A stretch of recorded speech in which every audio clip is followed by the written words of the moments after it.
Mi nombre es Ornella Mainetti, bienvenidos a otra jornada de entrevistas en TED Deportea. Hoy nos acompaña la actriz y activista que en junio publicó una película protagonizada por ella, junto a su hijo Lisandro, quien se encuentra dentro del espectro autista, y a la par, en los últimos meses, fue la voz representante de todas aquellas familias que tienen hijos dentro del sector de discapacidad durante la lucha por la aprobación de la Ley de Emergencia de Discapacidad. Bienvenida, Valentina, es un gusto tenerte acá. Hola, muchas gracias, un gusto para mí. ¿Cómo estás? ¿Cómo estás con todo lo que está sucediendo en este momento? Y ahora desconcertada con todo lo que sucedió con el decreto de ayer del Ejecutivo. Sabíamos que iba a ser difícil, pero uno siempre se queda más desconcertado, ¿no? Cuando lo lees y decís, ¿cómo que vuelve al legislativo una ley? O sea, no pasó nunca, es ilegal, es delito. Lo están haciendo, así que bueno, un poco angustiada. Tenemos un chat con todas las mamás de la escuela especial donde va mi hijo y estábamos leyendo medio en grupo, tratando de entender, ¿no? Porque también es un lenguaje que uno no maneja, y bueno, dispuestos a salir a las calles otra vez. Eso, la lucha continúa, parece que nunca se avanza, sino que siempre se vuelve para atrás y es todos los días algo diferente. Sí, la verdad que es re difícil este año, hace un montón de meses que estamos con esto.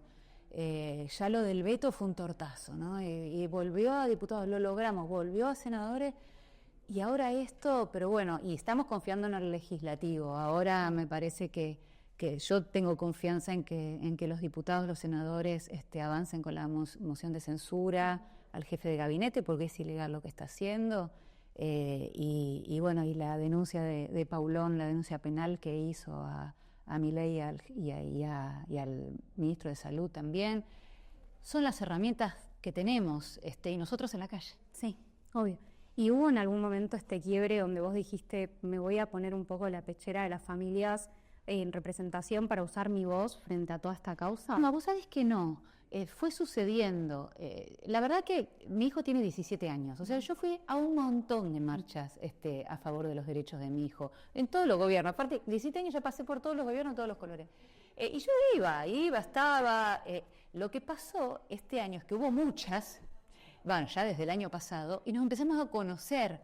Yo antes iba siempre a título personal porque no pertenezco a ninguna asociación, entonces iba un rato, me quedaba ahí, después me iba a mi casa. Esta vez, al haber tantas, nos empezamos a conocer. Y bueno, y también formamos este chat, que no es un chat del grupo de mi hijo, es un chat de la escuela en general, de las mamás que estamos más preocupadas, mamás y papás. Y entonces se empezó a armar una y bueno, llegó puesta, porque no es que tenía pensado. Cuando vos dijiste activista, dije, la mierda, soy activista, no sé, soy una mamá que lucha por los derechos de su hijo. Y bueno, y me empezaron a hacer notas y me parece que visibilizar es lo que hay que hacer y si sirve lo hago, pero no fue premeditado, fue como que sucedió y bueno, acá estoy. ¿Y sentís un peso por parte de ser representante hoy en día, que las familias te acompañan con eso? Al principio sentía mucha responsabilidad, porque no estoy en contacto con todas las familias de todo el país y todo lo que está pasando, ¿no? Uno tiene un grupo, te vas informando obviamente, pero a veces sentía como mucha responsabilidad y después me fui relajando y yo doy mi opinión y lo que más o menos voy viendo, y además veo mucha buena onda. Y eso también me hizo sentir confianza. Me cuentan mucho, o sea, en las marchas muchas mamás se acercan, me cuentan lo que les pasa a sus hijos. Ahí me entero de cada realidad, que es una más dramática que la otra, ¿no? Lejana a la mía también, porque son otras discapacidades, con muchísimas dificultades, pero muchísimas dificultades. Entonces, nada, me siento como hermanada en un punto, ¿no? Con todo este grupo. Bueno, y ustedes, junto a Ulises, el papá de Lisandro, lanzaron Presente Continuo, que lograron visibilizar un poco la vida de Lisandro, su día a día. Te quería preguntar, justamente con esto, si tuviste algún acercamiento o alguna reacción de alguna familia que se te haya acercado, que a vos te haya marcado por esta película. Muchas. Nosotros cuando hicimos la película con Ulises, pensamos que iba a ser algo muy ínfimo, muy pequeño y que la íbamos a ver nosotros y 4 personas más porque es una película muy artesanal, obviamente sin el Inca porque ya no hay más Inca, y y cuando yo lo vi, a mí me encantó, pero le decía, no sé, es mi hijo y no tengo la objetividad, ¿no? Cuando entró Alda Fisi, para mí ya fue un golazo, porque entró a un festival que yo adoro. Y cuando ganó el premio del público, ahí dije, esto está gustando, ¿no? Pero realmente hasta que eso no pasó, no me daba cuenta si iba a llegar, por eso es una historia muy íntima. Sí. Y sí, y después, bueno, estuvo en el Madga, estuvo en el Cacodelfia, estuvo en el Gomón. Nosotros íbamos todas las funciones a hacer debates porque nos parecía que completaba la historia que después estemos los tres en debates, y ahí sí, muchas mamás, muchos papás, muchas familias con historias que comentaban, que compartíamos, identificadas. Y después también mucha gente que no tenía idea, y eso también me gustaba, porque si no siempre somos el mismo grupo, ¿viste? Hay algo de, al final nunca salimos de, no, uy, no, somos lo mismo, lo que nos vemos entre sí. Y el hecho de que esté en el MADA y en cines donde hay gente ya con público propio, también me gustaba cuando había gente que decía, yo no tenía idea de esto. Y yo decía, bien, cuando mañana te encuentres con un Lisandrito por la calle, no te va a ser tan ajeno. Y eso está buenísimo.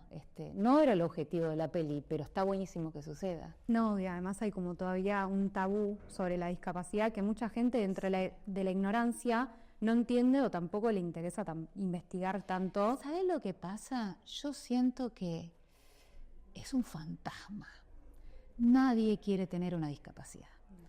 Y todos estamos dispuestos, podemos tenerla el día de mañana.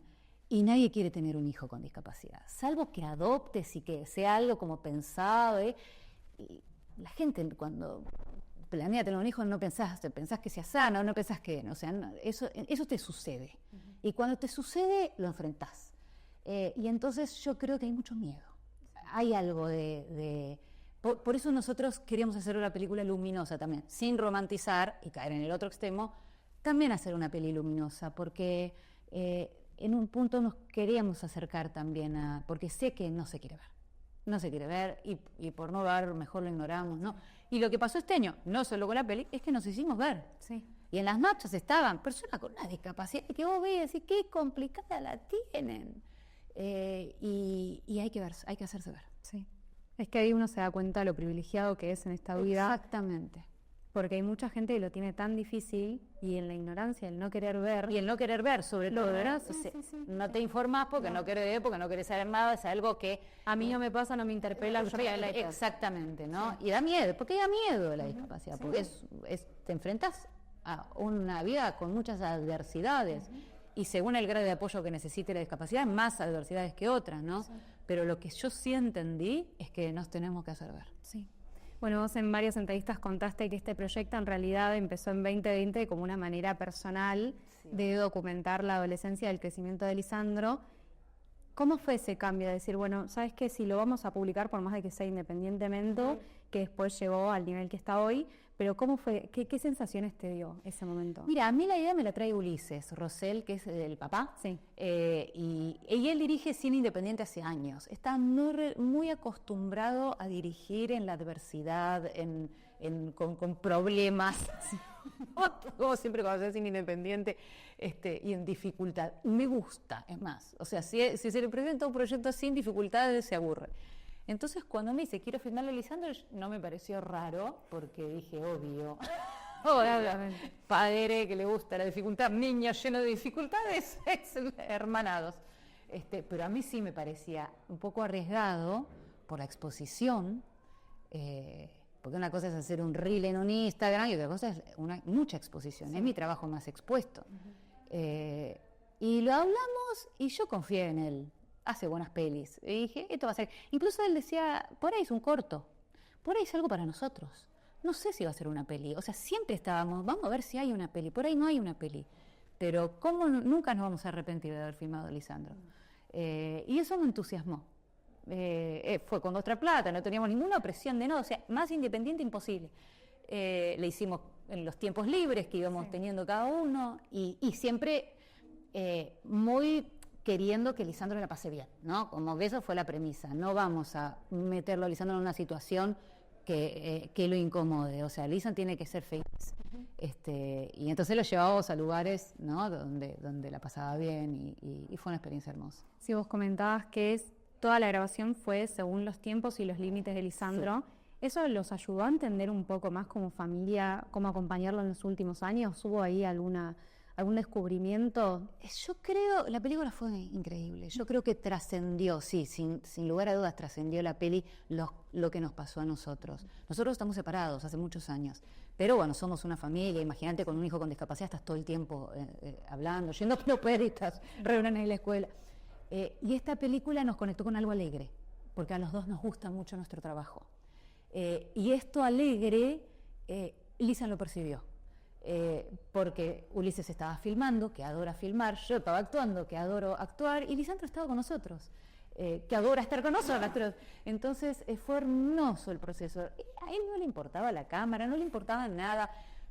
Una cantidad de dificultades teníamos, a veces Ulises tenía como un plano perfecto y Lisandro se iba y decía no, hice foco, tengo lentes y se fue, o al revés, o lo lindo estaba pasando en otro lado, ¿viste? Y él tenía que cambiar todo, o sea, pero después nos reíamos, porque yo lo veía corriendo con el trípode de un lado a otro según cómo se movía Lisandro. Y después cuando se vio que le gustó verse, también pasamos a otra etapa. O sea, vio todas las funciones, Lisandro. Y adoró verse en el cine. Y para nosotros era una belleza eso. Y quedarse en los debates, ¿no? Como que Lisandro la pasó bárbaro y eso nos puso re contentos. Y Presente Contigo, os explicaste varias veces que el nombre es justamente porque Lisandro vive en el día a día. Sí. Él les enseñó eso a ustedes. ¿Cómo es tan diferente eso de la realidad hoy en día moderna de planificar y de que todo va a las corridas y todo tiene que ser instantáneo? ¿Cómo fue aprender a vivir junto? No, yo no aprendí nada. Soy una anedrática del futuro. El guacho está re contento viendo el día a día, pero los preocupados somos nosotros. No, igual, esto es un chiste. Para mí es un refugio que Lisandro vive en presente. Él habla en presente, es muy delirante, es casi surrealista, Lisandro. Habla en presente, entonces cuando te dice cosas, en su idioma, ¿no? Que más o menos va entendiendo, no sabes si pasó hace 10 años o si pasó hoy. Entonces, ¿pero vos me estás contando algo que pasó hoy en la escuela o cuando eras chico? Y nunca lo sabes. Ahora te enteras. Y eso a mí me da mucha risa, no sé, me parece sus particularidades, sus singularidades, me encantan. Me parece súper atractiva, me interesan, ¿no? Me intrigan. Me genera mucha intriga esa cabecita que tiene este chico tan loco que tengo. Y sí, la verdad que igual también se llama Presente Continuo por muchas otras cosas. También había algo de que ya no es tan gracioso y es que a nosotros se nos instaló como un presente porque no cambia de etapas, ¿no? Todos mis amigos con hijos neurotípicos, yo veo que van cambiando de etapas. Yo sigo poniendo en el cuaderno de comunicación, acá va la plata de la fotocopia, y ya quiere 17 años, o sea, hace 17 años. Entonces esa sensación, muchas veces yo le decía a Ulises, no pasa el tiempo, estamos como en un loop, en donde es otra cosa. Entonces cuando vos te ubicás de que es otra cosa, o sea, es un presente, y me pareció poético Presente Continuo. Incluso también mejor ni pensemos en el futuro, ¿no? Vivamos en este presente continuo, aprendamos de Lisandro un poquitito y ya con eso vamos a estar bien los tres. A eso se le suma el cuidado que va a ser eterno, vos lo notaste en la entrevista. ¿Eso te abruma o te da más fuerza? ¿O es medio del día a día también? No, ¿sabes lo que pasa? Estoy resolviendo cosas, me degrútela en día a día, no puedo pensar mucho. Sí siento mucha responsabilidad, saber, igual tampoco, vamos a ver qué grado de autonomía va a adquirir Lisandro con los años. Es chico, tiene toda la vida por delante, le falta un montón para ser grande. Vamos a ver qué herramientas adquiere, hasta qué grado de independencia va a adquirir. Hoy necesita acompañamiento absoluto, hoy no puede estar solo. Pensar que eso va a pasar toda la vida sí me abruma, si me lo pongo a pensar sí, porque tengo que estar sana, fuerte y joven Claro, tenés que estar que aquí. por vida, sí, porque lo tengo que cuidar, y Ulises también. Entonces, ahí sí entro en unos huecos medios oscuros en donde prefiero no meterme porque no ayuda en nada. Entonces, ahí es cuando digo, bueno, estamos trabajando para un futuro, porque que vaya a una escuela, ¿no? Que estamos trabajando para la autonomía futura de Lisandro. Más no podemos hacer. El futuro es un montón. Es un montón. Ya veremos. Hablas mucho sobre la escuela y la escuela especial también es un tema que se cuestiona mucho porque hay gente que la avala incondicionalmente y otros que directamente dudan de su existencia. Sí. ¿Qué habilidades y qué herramientas sentís que el colegio le da a chicos como Lisandro que son vitales? Sí. Mira, para mí la opinión que yo tengo con el recorrido que he tenido, ¿no? Es que está bueno que existan las dos opciones, ¿no? Que exista una escuela común inclusiva y que exista una escuela especial, porque cada pibe es un mundo. O sea, no hay un chico igual a otro, no hay una discapacidad igual a otra, y de autismo ni te cuento, que el espectro es amplísimo. Entonces me parece que es muy personal la decisión de decir, no, quiero que vaya a escuela común con acompañante o lo voy a pasar a la escuela especial. Es como muy personal que uno lo habla con los terapeutas, lo hablas con la familia, a veces sentís, y no estoy segura si es una buena decisión, es un momento. Yo creo que Lisandro está muy bien en la escuela especial, que él necesitaba un grupo de 10 personas, porque en una escuela especial hay entre 6 y 12 alumnos. Necesita acompañamiento permanente para hacer las actividades. A él le vino bien la escuela especial. Pero eso no significa que a otro, o sea, cuando a mí me preguntan fíjense, vayan viendo, ¿no? Sí. Para mí el 3, si la pasa bien, es algo importantísimo. Si lo ves contento, ir a la escuela, si aprende, es un punto a tener en cuenta. Lo va de suma. Lentísimo aprender. Y si se integra. Para mí son 3 patas que hay que mirar, ¿no? Si eso ocurre en una escuela común con integradora, que siga. O por ahí decir, bueno, no aprende, pero la pasa bárbaro y está integrado, que siga ahí, después vemos cómo aprenderá por otro. O sea, es eso, es ir viendo. Y vos en una nota dijiste algo muy lindo, que es que no sentís que la palabra autismo represente tanto a Lisandro, sino que decís que él tiene un misterio. Sí. ¿Sentís que ese misterio te acompañó y te ayudó más a comprender y a transitar todo lo que es Lisandro de por sí? Sí, yo no sé por qué digo esas cosas que digo. Pero sí me pasa que la palabra, ahora ya me acostumbré porque lo estoy diciendo mucho, pero la palabra autismo nunca me resonó.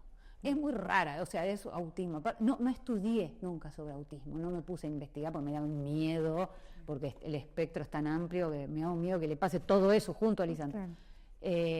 Y sí me parece, creo que porque soy actriz y Ulises es director, que vamos viéndolo y tiene un misterio, y eso sí, tiene un misterio, y con eso me llevo mejor, porque antes quería develar su misterio y ahora digo, él es así, con ese misterio, todos tenemos un misterio, sí. Pero él tiene un misterio muy importante porque se relaciona con el mundo de otra forma, se relaciona con el lenguaje de otra forma, se relaciona con las personas de otra forma. Dios mío, relacionate algo parecido. Y es con eso, y con lo de surrealista, eso salió en un debate. En un debate, yo no me acuerdo si lo dije yo o Ulises, pero decíamos, esto es surrealista, porque los debates eran surrealistas. Lisandro agarraba a alguien del público, lo hacía pasar, no, era un descontrol. Y ahí dije, Lisandro, eso es surrealista. O sea, es un surrealista, me gusta más eso, ¿viste? Las películas de Buñuel, que de repente apareció un pato y un señor estaba durmiendo, y decís, ¿por qué? Y porque se le ocurrió, bueno, Lisandro es así, habla así, se maneja así, tiene su imaginación así, y me gusta verlo así. Él también tiene su propia manera de comunicarse. Absolutamente, y se comunica un montón. Pero a su forma, guacho. Te tenés que amoldar a su forma. Pues se te había viralizado en un momento el video de él pidiéndote helado, que hacía el simulado para pedirte el cucurucho. Sí, no, es muy importante eso también, me parece. Y en la película él se relaciona con un amigo suyo, un actor estadounidense. Sí. Y te quería preguntar cómo fue esa conexión, porque no solamente tenemos una brecha de que es un idioma diferente, Sí. sino que encima Lisandro tiene su propio idioma. Exactamente, eso le gustó a Ulises. Yo no lo conocía. Shep Zorrilla es un actor y realizador de Estados Unidos que está viviendo acá, es amigo de Ulises, pero no lo conocía a Lisandro y no me conocía a mí. Y Ulises quiso meter, primero porque algo habíamos hablado cuando era más chico y veíamos que Lisandro con el lenguaje se relacionaba muy diferente, pero que le costaba un montón expresar con lenguaje hablado lo que quería, lo que le pasaba. Y Ulises me decía, parece como cuando yo viajo al extranjero. Ley, no entendés nada. Que no entendés, pero algo entendés. O que a veces entendés, pero no lo podés decir. ¿Viste? Cuando empezás a entender, pero no te animás a hablar porque vas a decir cualquier cosa. Y ahí nos parecía como el extranjero, ¿no? Esa era otra cosa que nos pasaba. Ahora no tanto, ahora extranjero cero. Él está súper cómodo con quien es. Pero cuando era chico teníamos como esa sensación. Y yo creo que él quiso meter un extranjero. Con otro extranjero en un punto. O sea, dos personas que tienen dificultades con el lenguaje. Uno porque no sabe hablar de castellano y el otro porque se relaciona diferente con el lenguaje hablado. Y lo juntó. Y no les dijo nada. Porque eso también fue, yo le decía, avisale que no, o sea, contale cómo se comunica. Y no, lo que yo quiero justamente es saber si se conectan. Si se conectan es una peli, si no se conectan es otra peli. Pero yo los quiero juntar y ver si se conectan. Y Jeff lo dio todo para conectarse. Iba por lugares y rebotaba. Y cuando sucede es una maravilla. Es una maravilla. A mí me emocionó un montón. Cuando lo vi a Upa Caballito, me emocionó un montón porque lo logró, ¿no? Se lograron conectarse y esa conexión fue, una vez que se forjan, no se va más. No, además uno de tener la voluntad y las ganas de poder conectar con Lisandro. ¿Sabes qué? Y saber que vas a rebotar y que está todo bien. Porque a mí siempre me daba vergüenza porque Lisandro deja pagando a todo el mundo. O sea, vos te querés comunicar, vas con la palabra y Lisandro se fue. Claro. Y yo decía, dale. Y es bueno, no frustrarse también, no frustrarse, digo, para el que se tenga que relacionar con una persona con discapacidad, no frustrarse si no funciona. Ya funcionará, y si no funciona no pasa nada, o sea, no pasa nada. Porque el miedo a la frustración siempre está, ¿no? De cómo me relaciono, yo lo tenía antes, de cómo me relaciono, ¿cómo este chico es muy raro, ¿por dónde voy? Bueno, fíjate. No, es tomárselo más a la ligera porque todo es frustrante también. Cada paso, esto que vos contabas, de que Lisandro no avanza y todo el proceso de la crianza de una persona con discapacidad tiene muchos momentos frustrantes. Y si te quedas sin uno, te arruina la vida. Sí. Es muy frustrante y aprender a lidiar con la frustración es importante. Porque dijiste como la palabra exacta, es frustrante cuando ves que todo es mucho más lento de lo que vos creías y aún más todavía, bueno, es así. Y hay que aprender a convivir con eso también. Sí. Y después te quería preguntar, si pudieras decirme en una palabra lo que fue Lisandro, ¿qué te enseñó en los últimos años? ¿Cuál sería y por qué? Si existe. Wow, una palabra es muy difícil. Justo me puse una palabra. Una oración. Podría ser una acción física.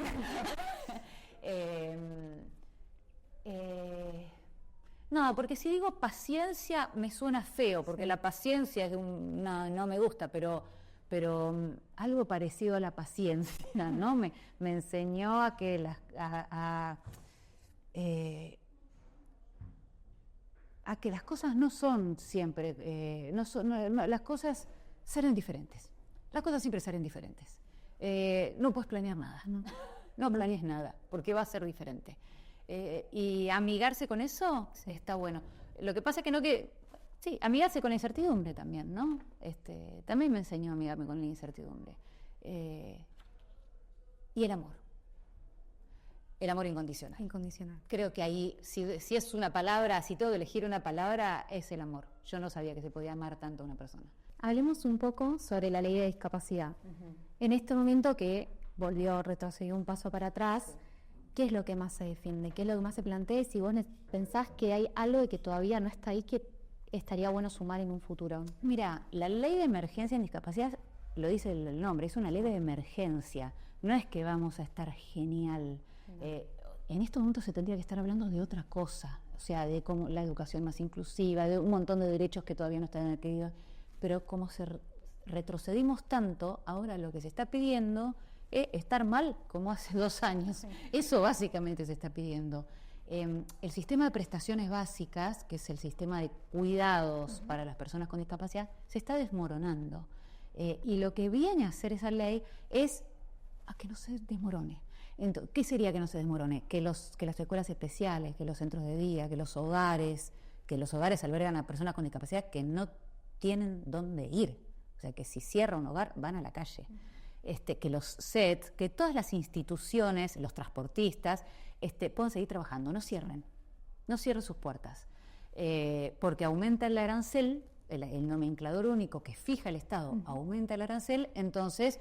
y también están todos endeudados, entonces condona algunas deudas, facilita para poder pagarlas, entonces no van a cerrar. Yo no voy a tener miedo que mi escuela especial cierre, que es el miedo que tengo hoy, ¿no? Y con eso todas las instituciones. Los terapeutas también, los terapeutas están yendo al privado, o te hacen pagar, porque el arancel es tan bajo, te hacen pagar, entonces algunas personas pueden, otras no. Esta ley de emergencia, bueno, pondría... más o menos para que funcione y como funciona siempre. El sistema de prestaciones básicas funciona. O sea, rompieron algo que funciona. Funciona a los tumbos, no digo que estábamos bárbaros. Hace un montón de años que estábamos, que está un poquito en emergencia la discapacidad. Lo que pasa es que no tanto como ahora. Lo que no podemos creer es por qué se rompió el sistema de prestaciones básicas, que lo paga la obra social, lo pagamos nosotros, ni siquiera lo paga el Estado, lo pagan las obras sociales, las prepagas, incluir salud, que es para las personas que no tienen obra social, eso sí lo paga el Estado, pero es muy poquito. Entonces, que se haya roto el sistema de prestaciones básicas que sostiene todas las terapias de apoyo para todas las personas con discapacidad, es criminal. La ley de emergencia haría que esto esté funcionando más o menos bien, que paguen sus deudas, que se condonen algunas y que no cierren. Eso nada más. No que estamos todos geniales, ¿no? Eso. Y por otro lado, las pensiones. Se hizo un quilombo con las pensiones, o sea, se hicieron auditorías terriblemente truchas, terriblemente, o sea, se mandaban, ¿cómo se llama? Carta de documentos a las casas donde no vivían ahí, y esos sabían que ya no vivían ahí. Solamente para quitar pensiones. O sea, el mandato era deshacete de las pensiones, de un monto de pensiones, y se las hicieron así al voleo. Entonces, insisto, esto lo digo siempre, todos estamos a favor de la transparencia y de las auditorías. Nadie que esté relacionado con la discapacidad quiere que una persona que no tenga discapacidad cobre una pensión. No. Eso, ahí estamos juntos.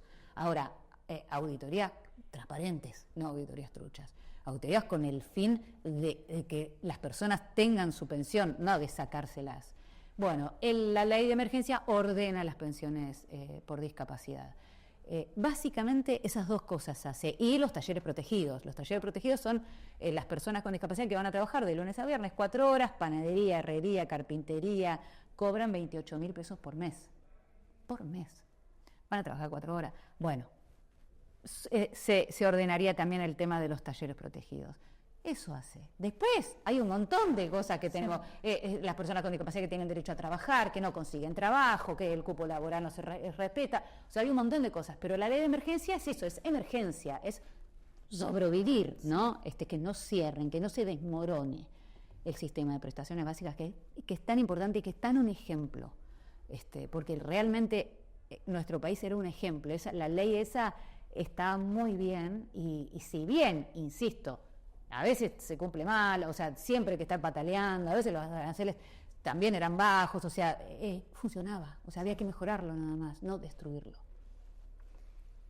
Y otra cosa es esto de, vos en una entrevista dijiste que alguien dijo, bueno, la ayuda que necesitan no es ayuda, no, son derechos. Eso me parece que es importante, es tan difícil.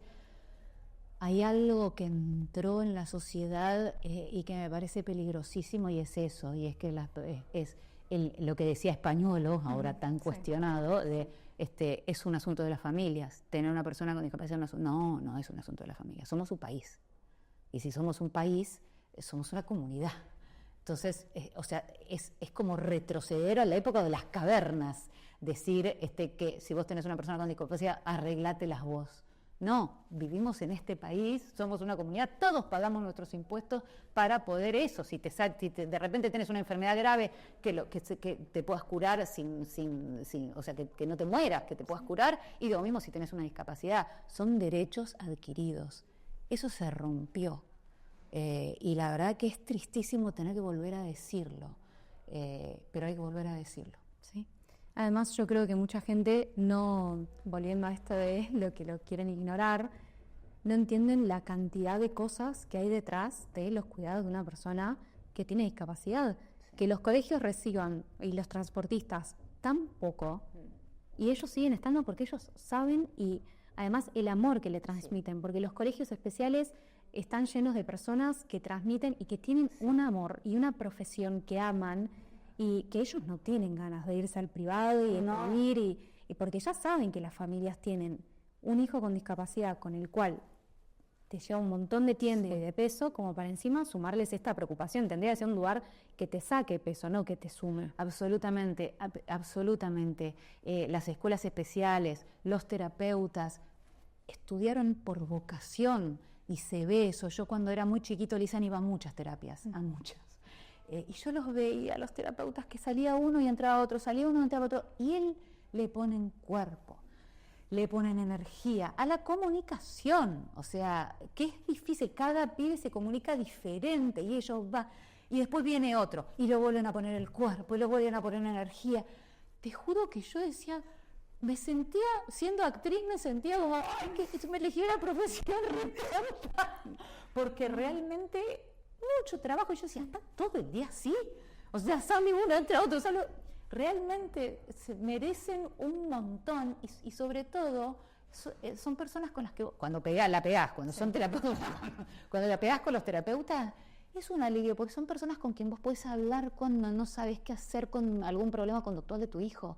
Hablemoslo, resolvámoslo interdisciplinariamente. No, o sea, la soledad que te da tener un hijo con discapacidad se amortigua cuando tenés un buen equipo interdisciplinario de terapeutas. Se amortigua un montón.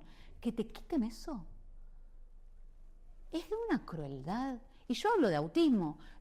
La otra vez hablaba con un amigo que tenía un hermano que tiene una discapacidad muy diferente a la de mi hijo, que es motriz, y que decía, hay que moverlo porque si no te moves, claro, yo no sabía eso. Claro. Tiene que venir un fisioterapeuta y lo tiene que mover. ¿Cómo le podés quitar eso a una persona? No entiendo el nivel de crueldad. No lo entiendo.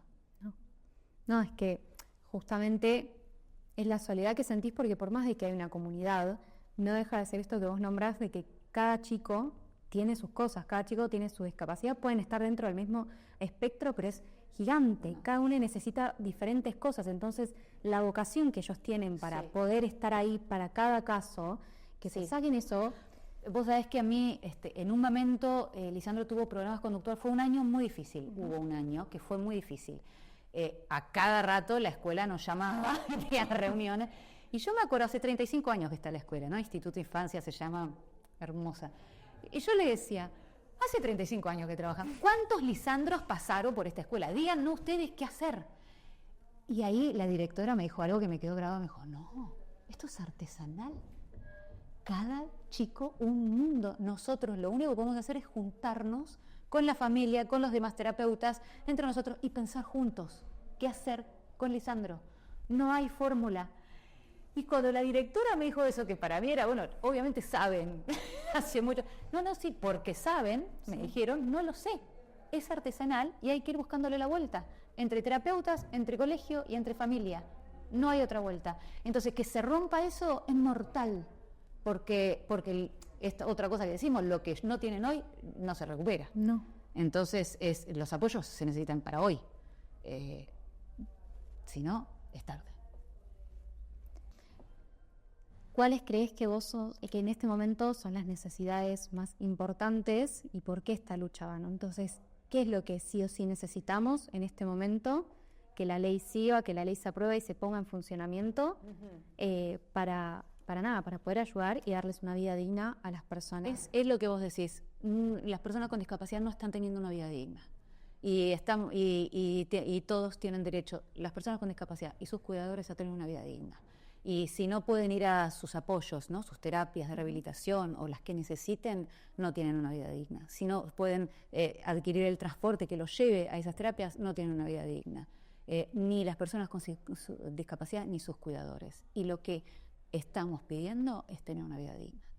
¿Qué proyectos hay a futuro dentro del sector de discapacidad?